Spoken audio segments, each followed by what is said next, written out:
Every house looks fine from a distance, until you start to care about what fine really means. For me, that realization hit after I finished rebuilding our master bathroom. Months of late nights turned that space into something I was proud of, and now once it was done, everything else started looking worse.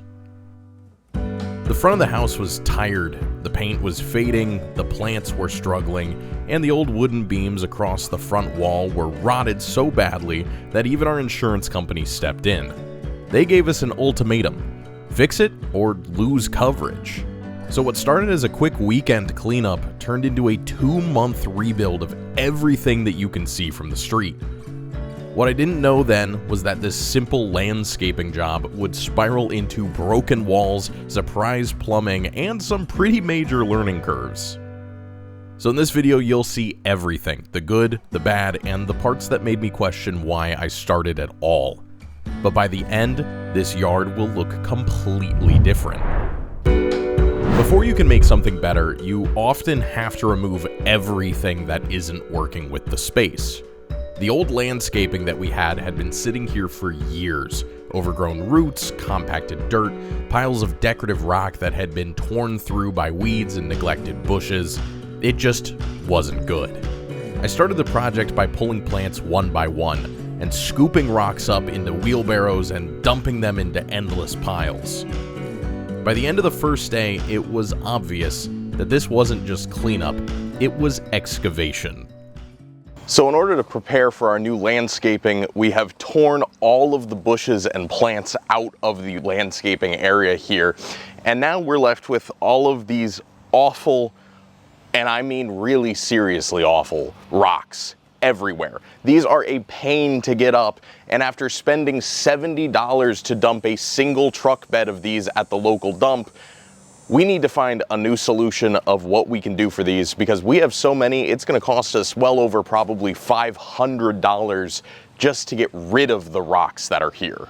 Now this is a section that's been completely cleared, and from right over there to all the way up to that wall line there, we've cleared all the rocks, and that took an entire truck bed full. That was 2,000 pounds of rock that took up in just this area alone. We have a whole nother area here, which is probably going to be another 2,000 pounds.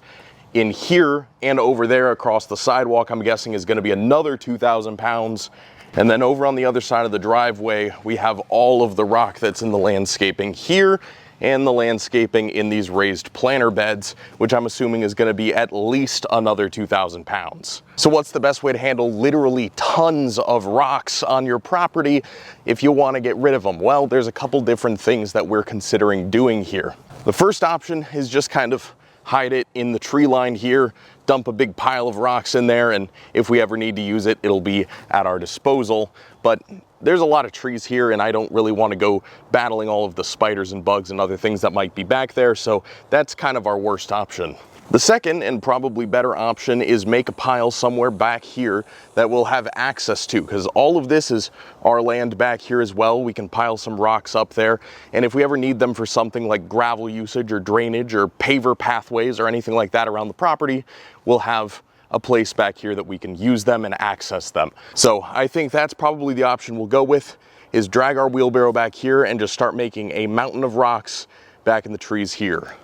That first dump run cost me $72 just to get rid of rock. And that's when I decided that every other load was staying right here. I don't know how yet, but I will find a way to reuse this, because I'm sure not spending $75 a ton to get rid of it.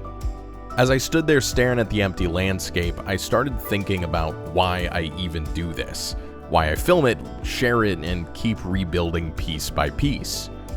And that's where our slogan of Rebuild Real Florida came from. It's not just a fun tagline, it's the mission behind the channel. Because everywhere you look now, Florida is being rebuilt into something it's not. Developments are wiping out character, and the Florida look has turned into copy and paste houses with palm trees and fake stone fronts. But that's not the Florida I know. The real Florida is honest and built from wood and sweat and care. It's porches that creak and yards that are filled with squirrels and wild turkeys, and work that actually lasts. So when I say rebuild real Florida, that's what I mean. Taking what's here what's real, and bringing it back better than before. Now, by the end of the week, the landscape was stripped to bare dirt, and the house stared back at me like a blank canvas. Standing there felt like a fresh start, but also a warning.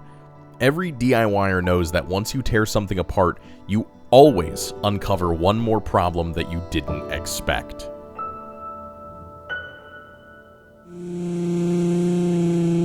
Now, there's a very fun kind of satisfaction in pressure washing, watching years of grime disappear in seconds. But as the water hit the walls, that satisfaction faded very quickly. Paint peeled off in sheets, and cleaning the dirt revealed lots of ugly cracks in the stucco all over the front of our house. What I thought was just dirt turned out to be complete decay. Years of neglect left the paint on this house in rough condition, and now it was up to me to try and fix it. Well, we just finished pressure washing all the walls here, and we got a lot of that nasty mold and mildew off of them, but we also peeled a ton of paint off the walls during the process. You can see back here, that's all taken off. There's a bunch of paint taken off up over here. I don't think this house has ever been repainted, probably in the history since it's been built. Now, while I've been pressure washing, Alexis has been busy over on the other side here, getting all of the rocks and plants out of this side of the house, and it's coming along really well. She made a ton of progress over here by herself while I've been doing that, so we're working together as a team. She had to run off to work for a bit, so I'm here back at the house by myself for a little while. And my next task is going to be taking a brush like this and scraping off all of the remaining paint that might be left on the wall, like this, loose stuff that just needs to come off. Because when we put a new layer of paint over this, we don't want that peeling off the wall and having any problems down the line. So I'm gonna get to work peeling the rest of the paint off that needs to come, and then we can start filling in all of our cracks, and then get everything repainted so we can put new landscaping back in.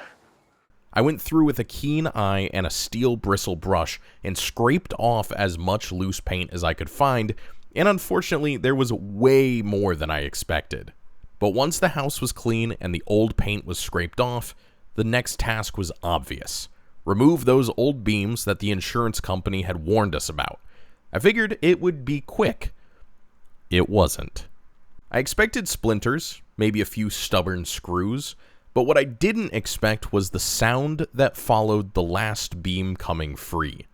A sharp crack ran through the stucco, and the entire section of wall broke away.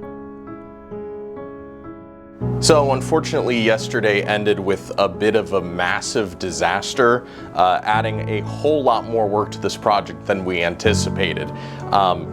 When we took the beam off the top of the wall, massive chunks of stucco just cracked clean off. All of the lath that's under here was rusted away, so it just broke, and then the stucco broke because the leverage on that top beam cracked it. And so now not only do we have to replace all of the wood and also repaint everything and the mulch and the landscape and all the other stuff we were already planning to do, now I get to learn how to do stucco work as well. That single moment changed everything. What began as a cleanup turned into a reconstruction. Now, there's a moment in every project when you realize you've lost control of your timeline. For me, it was watching a piece of my house fall apart because I was finally trying to make it better. That's kind of the paradox of DIY, is you sometimes have to break things in order to rebuild them better. Underneath the stucco, there was nothing. No structure, no reinforcement, just metal lath with a coat of stucco barely hanging on. That explained everything. The second those beams came out, the stucco was free to flex and break any way it pleased, and boy did it. So I wasn't just patching a wall, I was redesigning it from the inside out. To make sure it never failed again, I built a proper internal structure. 1x6 boards supported by 2x4 blocking, assembled in a triangular shape to cap the top of the wall. It gave the wall the shape and strength it needed, something that the original builders skipped entirely. Once the framework was solid, I wrapped the surface in tar paper and covered it with metal lath, giving the stucco a foundation to grip to. I also put vapor barrier between the bottom of the framing and the raw cinder block to help avoid rotting. I bought new 4x6 rough cut lumber to replace the rotted originals that once spanned between the roof and the wall, and I cut a huge 12x2 to replace the decorative top plate.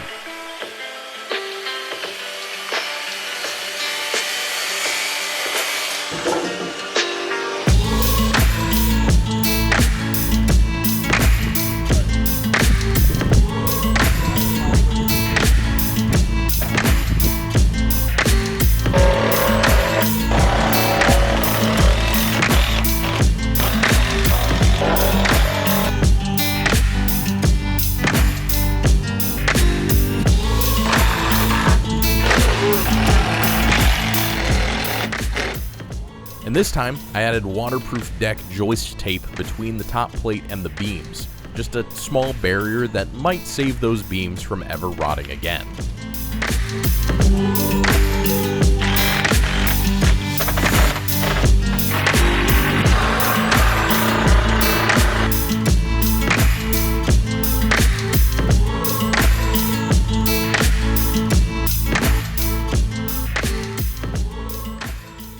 Next came the stucco, but before mixing a single batch, I painted on a concrete adhesion promoter so the new material would literally fuse to the old concrete underneath it. This wall was not going anywhere after this. Then came the part I'd never done before, applying stucco from scratch. I learned that stucco is applied in 3 coats typically, depending on the final desired look, starting with what's called a scratch coat, which goes on heavy and grips the metal lath and has a defined scratch etched into it for the second coat to adhere to. So while our stucco dries, I'm going to go around and start filling all of these little hairline cracks that are all over the house. We've got some in the corner, we've got a lot along this wall right here that holds the planter bed. We've got a nasty one up there that needs to be filled. Honestly, the stucco process went pretty smoothly. I went back and added a little bit of a scratch coat to this after it had set up a little bit, and that'll allow the texture layer to bind better to the stucco layer that's here. And what we'll do with the texture is kind of try to match what the existing wall looks like. But you can already see a lot of this is starting to dry up where it's really thin here, and it's gonna set really, really nicely. It is honestly awesome to have this thing structurally back together now, because I was really tired of having just a open wall sitting here getting rained on all the time. But while this dries up, I'm gonna go ahead and fill all of those cracks around the front of the house here, so when this is fully ready and textured, we can go ahead and paint everything and have this looking as good as new again. The second coat is the brown coat. Why is it called brown? I have no idea, because it's absolutely gray. But this coat goes on thinner and starts really smoothing and shaping the wall the way that you want. Now typically you'd put a third coat on for the final texture, but I was able to achieve a pretty close texture match while doing my brown coat, and decided I would just leave it as is without a third coat. Each layer added weight and texture until the wall looked brand new. It was stronger and straighter than it had ever been.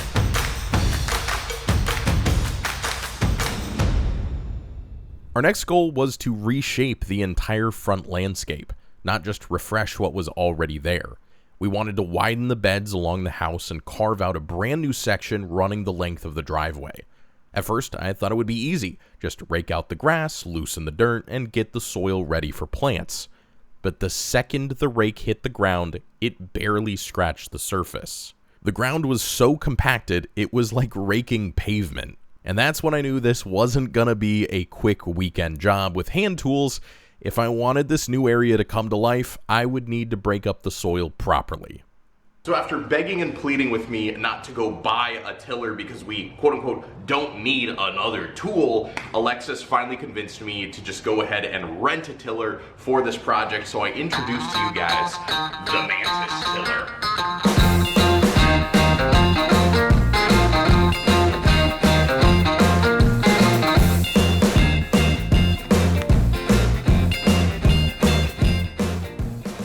The plan was simple: till the ground, loosen it up, and prep it for new landscaping.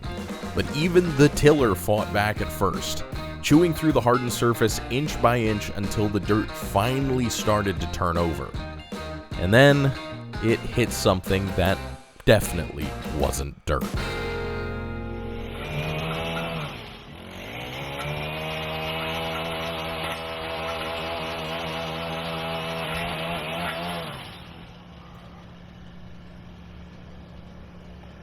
I had uncovered an irrigation system that I didn't even know existed. At first, it kind of felt like buried treasure until I realized just how much of it was broken. Repairing it meant tracing lines and cutting out damaged sections, then testing every zone until water finally flowed again. It was not glamorous, but it had to be done if I ever wanted the system to work, because if I waited until later, that would have meant tearing up all of our new landscaping again.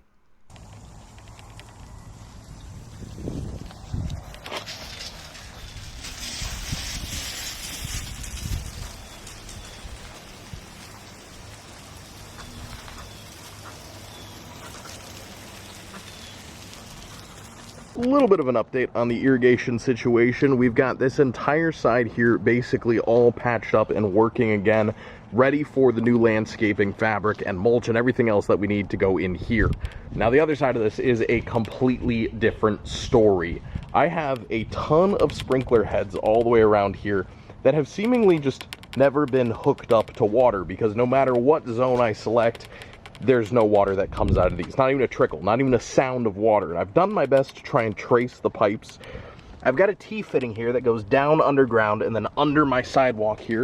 And it comes up over here, and there's a heated PVC bend right there, which I don't trust too much, but something between there and the actual water delivery is clogged, I believe, and is not letting any water through here. So I'm actually going to cap the pipe there and over here, and we're going to hijack into a different zone's water, which will be this one, which will deliver then water over to here and get water to all of the sprinklers that are on this side. So I have to run PVC underneath the sidewalk here, tee it into the existing lines, and tee it off of this line over here.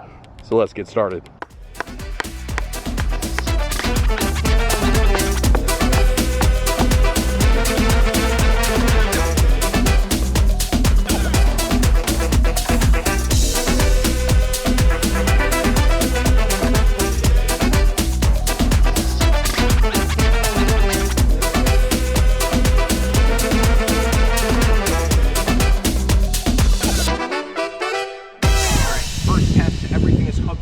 Let's see if we can get these sprinklers to run. I've got water here.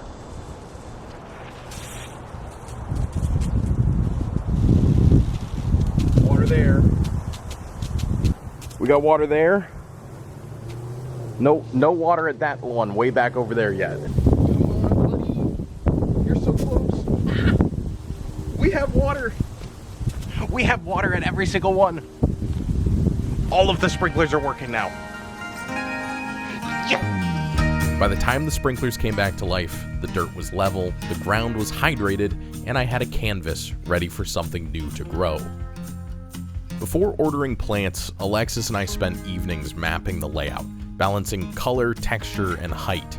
And when everything looked perfect on paper, we placed the order. Now, while we waited for the plants to arrive, it was time to lay all of our weed barrier down. And with the weather finally starting to get cooler, this made me feel a little bit like I was wrapping a giant Christmas present. In a way, I guess this sort of is a present to ourselves. Dude,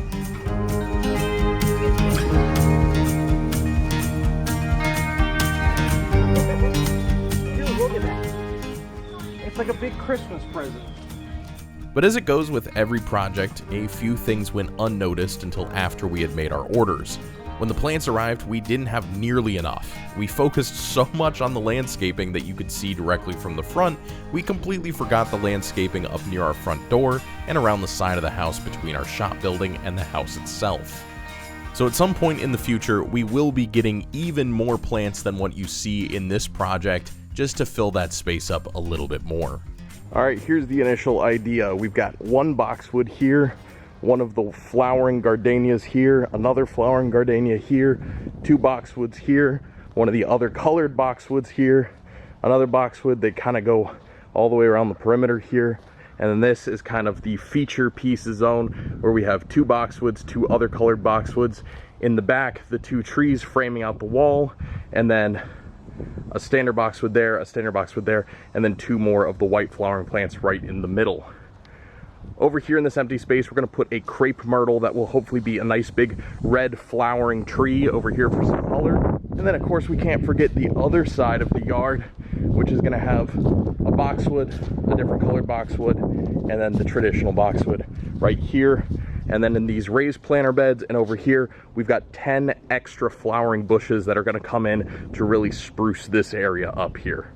So that's the initial idea of how I want to lay these out, but of course I'm going to let the creative expert do her run over on this whole thing and tell me how awful of an idea this is, or maybe she'll actually love it the first time around, which would be awesome, because I really kind of like this layout. I think it fills up the space really well without being too cluttered. It'll make it look nice and clean, and then it also gives us room for some expansion down the line if we want to add in more bushes or flowers or something else of the sort. But for the core landscaping, I think that this layout works awesomely.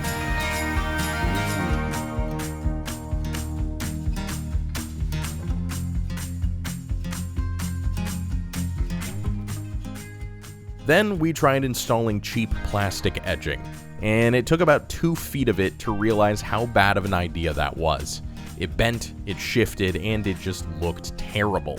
So we stopped, pulled it back out, and decided to do it right. And we ordered a much more expensive metal landscaping edging, which we would have to wait to install until later on in the project. But then came the fun part, bringing the landscape back to life. We chose plants that felt real to Florida, not imported, not tropical for the sake of being tropical. In total, we have 19 American boxwoods, 4 Babylon beauty boxwoods, 4 dwarf gardenias for crisp white flower pops, and 3 Blue Point junipers to give some height variation. All hardy, all natural fits for this climate and our area. We wanted a look that matched the land, the kind of yard that could belong just as easily to a ranch down the road as it could to a house in town. That's how we rebuild real Florida, using what fits and not forcing what doesn't. And once every plant was in, we finally started to install our solid metal edging.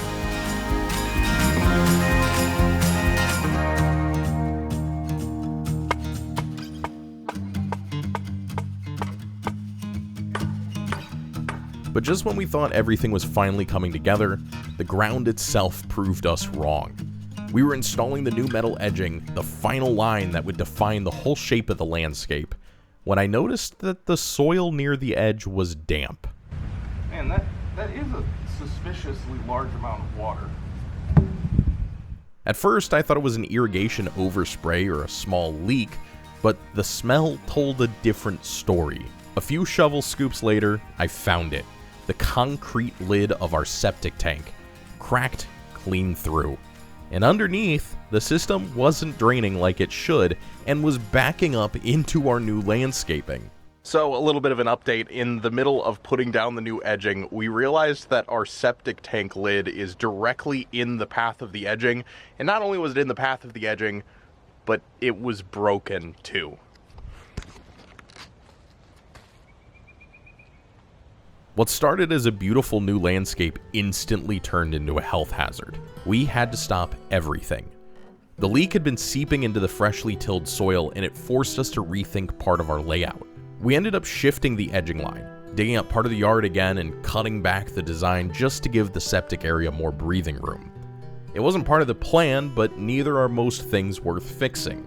After a few tense days and a visit from the septic crew, we sealed the lid, pumped the system, and restored drainage back to normal. It wasn't perfect, but it was safe, and it was enough to keep the project going. And even though we got it under control, we know this isn't the end of the story. The drain field that we have on our septic system is failing, and in a few months, this entire front yard will have to be dug up again so we can replace it properly. But that's how real progress goes. Sometimes you fix what you can now, knowing that you'll be back later to finish the job the right way. For now, we patched the ground, adjusted the plan, and got back to work. Because if there's one thing this project keeps proving, it's that rebuilding isn't always about making things pretty. It's about facing the problems that no one else wants to touch and doing it anyway. Once the septic system was under control and the ground was safe again, I finally had a chance to step back and see just how much work the house itself still needed. The pressure washing had revealed more than I expected, cracks, peeling paint, and years of fading that made the front of the house look worn down next to everything new we'd just built. And now, the stucco wall was fully repaired, it felt wrong to leave the rest untouched. So what started as a small paint touch-up turned into another full-scale project. I began by repainting the repaired wall in the areas where the old paint had been blistering away, but the more I painted, the more obvious it became. The color-matched paint wasn't perfect. The new section stood out like a fresh patch on an old shirt. There's no way around it. If I wanted it to look right, I'd have to repaint the entire front of the house. So that's exactly what I did. One wall at a time until everything blended seamlessly. It was slow work, but by the end, the color finally felt unified again.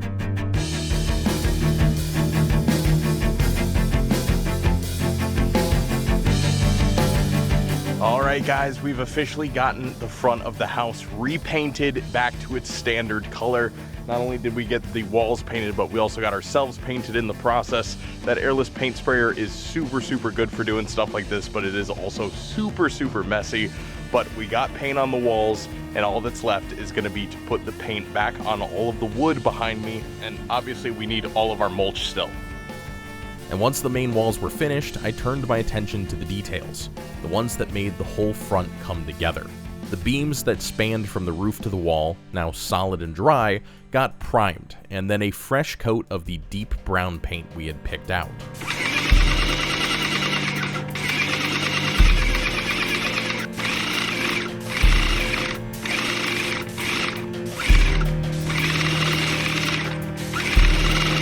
We carried that same color across the front-facing side of the rebuilt wall and onto the decorative top plate that capped it all off.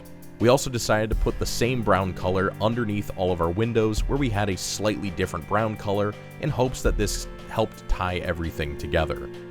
It wasn't the kind of change that screams for attention, but the kind that feels right when you see it. The kind of finish that makes all the hard work finally look intentional. It was a reminder that even the simplest jobs, like painting, rarely stay simple when you're chasing quality. But that's the difference between fixing something and rebuilding it. Repainting wasn't just about color, it was about consistency and finishing what we had started here. But before we could call the project finished, we needed mulch. And a lot of it. So we ordered a dump truck load, 10 cubic yards of red cedar mulch. This is the first time that I had ever ordered that much of anything, but between buying it in the dump truck load and buying it from your local big box store, you can save a ton of money doing it this way. When that truck dumped the load onto the driveway, it looked like a mountain. It was both exciting and a little bit intimidating, because that pile meant there was no turning back now. We proceeded to spend hours spreading it through every bed, shovelful by shovelful, watching the landscape finally come alive. The red cedar tied everything together. It was a warm color against fresh green plants and the new brown wall, and just absolutely popped. And finally, after weeks of digging, rebuilding, repairing, and repainting, it finally looked like the home we'd imagined.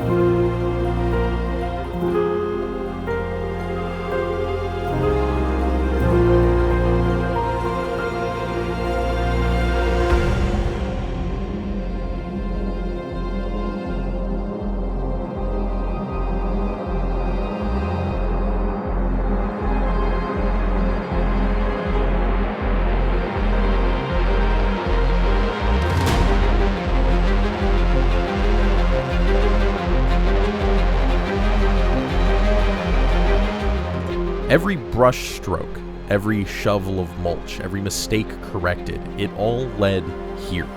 This wasn't just curb appeal anymore, this was pride, built from the ground up. We originally started this project because we had to, but we finished it because we wanted to. Every long day, every broken pipe, every mountain of mulch built towards something worth being proud of. Our first bathroom renovation taught me precision, but this project taught me endurance. and reminded me why I started building in the first place. Because this isn't about chasing what Florida looks like on postcards, it's about rebuilding the real Florida. The one built by hand, by sweat, by people who care enough to make it right. I used to think that pride came from perfection, but now I know it comes from persistence.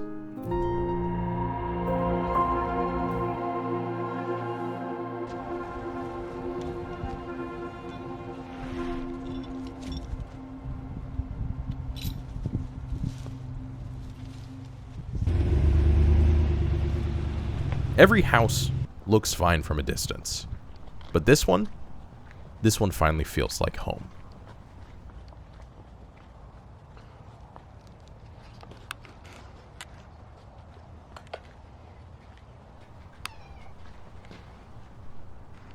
Oh, and that blank patch of dirt we left untouched this whole time, let's just say we've got something very cool coming soon.